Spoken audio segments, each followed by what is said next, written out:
Those who seek to be wise and frugal, perhaps, concerning their financial matters when it comes to investments. You want to be sure you know what the rate of return is and what the risk level might be. All these things are important.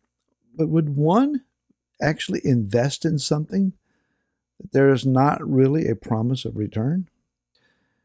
Hi, this is Barry Phelps with 10-Minute Torah, Day 5 of V'zot, haBracha. Let's go to Deuteronomy chapter 34, the very last chapter of the Torah.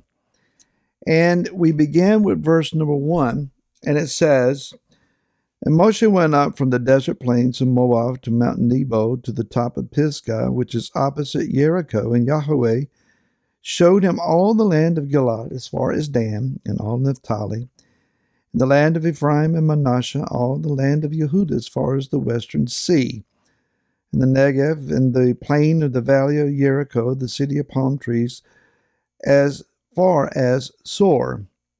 And Yahweh said to him, This is the land which I swore to Abraham, to Yitzchak, and to Yaakov, saying, To your seed I give it. I have let you look at it with your eyes, but you do not pass over there. Moshe has lived to be, at this point, 120 years old. I suppose that the epilogue here at the very end, after Moshe has died, was written perhaps by Yehoshua.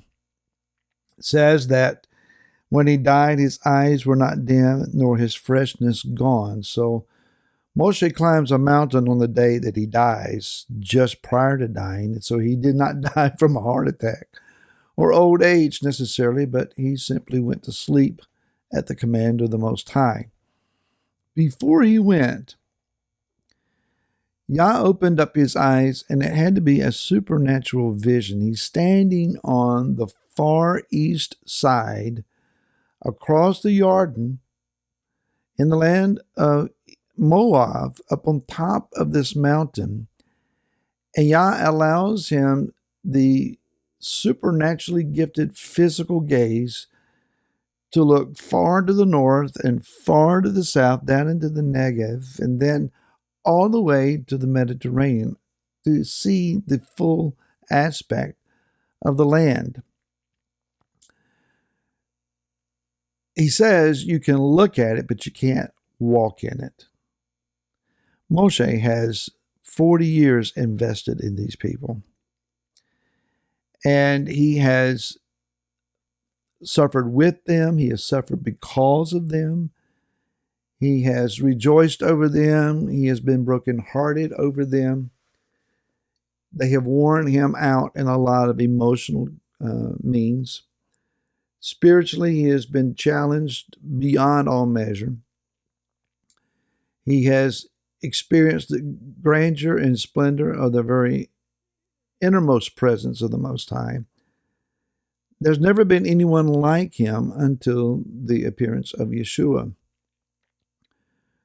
So this great prophet has invested everything that he was and had in bringing Israel from a land of bondage to the very border of their promised inheritance. It goes back many generations to the patriarchs, Abraham, Yitzchak, and Yaakov. Yah is now doing what he has promised to do for many hundreds of years. And so now is the time. This is it. There's no more waiting. Moshe, when you die, they're going across. When we get into the book of Yehoshua, they go across and they begin the process of their conquest.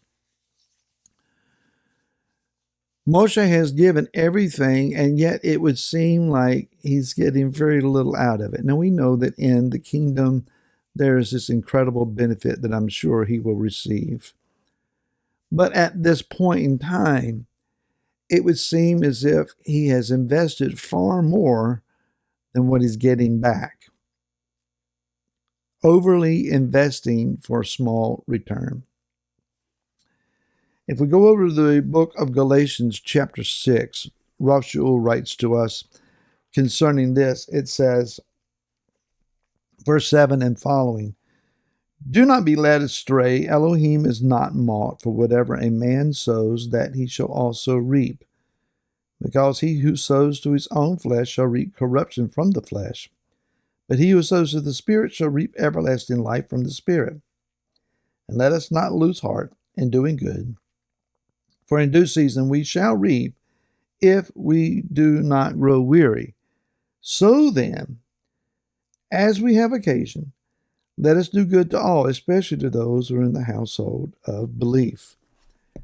Now, the principle is that you sow seed to the ground, and from the ground you should receive a return.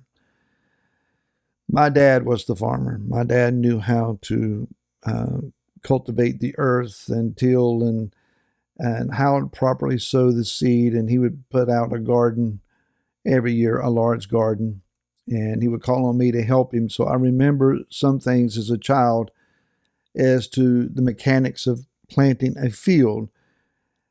Dad could raise some stuff. We ate from what he sowed and invested quite frequently. My efforts have met less success. I planted things and got nothing in return. I planted duds, or I didn't properly prune or whatever.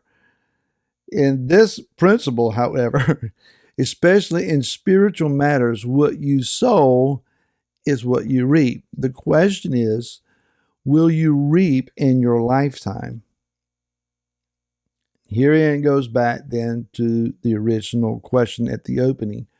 How much are you willing to invest if you know that it's not going to return to you in your lifetime? Are you willing to invest your finances for a future generation and never see that generation receive them? Are you willing to pray prayers for revival, for salvation, for healing of a nation, for the kingdom to come, etc., and you not see it in your lifetime? In other words, you're dead and gone, and some future generation will be the beneficiary of all that you have spiritually sown. We have been trained and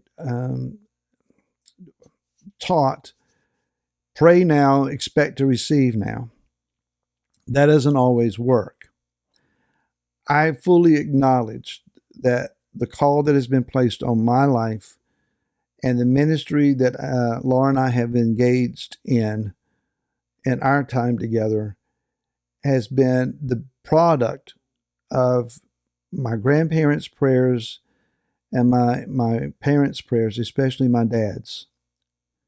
My dad lived to see us in ministry and lived to see us successful in some measure in ministry.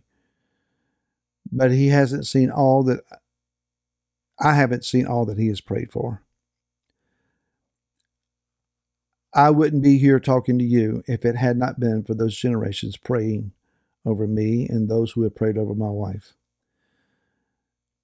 The question now remains, how much time are we spending in concerted, focused, concentrated prayer for our children, our grandchildren, and then their children? If the kingdom should tarry for whatever reason, and I pray that it doesn't, but if it should, are we willing to cry out to the heavens with our entire being for those that we will not see live in this current life, that it will be in the kingdom before we understand the full measure of what we have sown? Spiritual seed takes time to generate life and to spring forward. So every prayer is not answered with immediacy. Some seeds sown will take more than the time that we have on this earth. It's an important investment and one that must be made.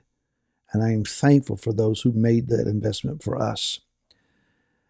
I'd like to say thank you to all who have been with us through this year of 10-Minute Torah. We're beginning a new cycle as of next week. We're praying about what changes, if any, need to be made. Thank you for those who pray for us, for those who support us. And if you want to support, you can go to Remnant of Israel, YISRAEL.org. minutetorahavzot.com, and there's a donate button there, and it's very much appreciated. You don't have to, but if you do, thank you.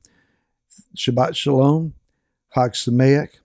May the presence of the King abide with you, and we'll see you again next week. To then, Shalom.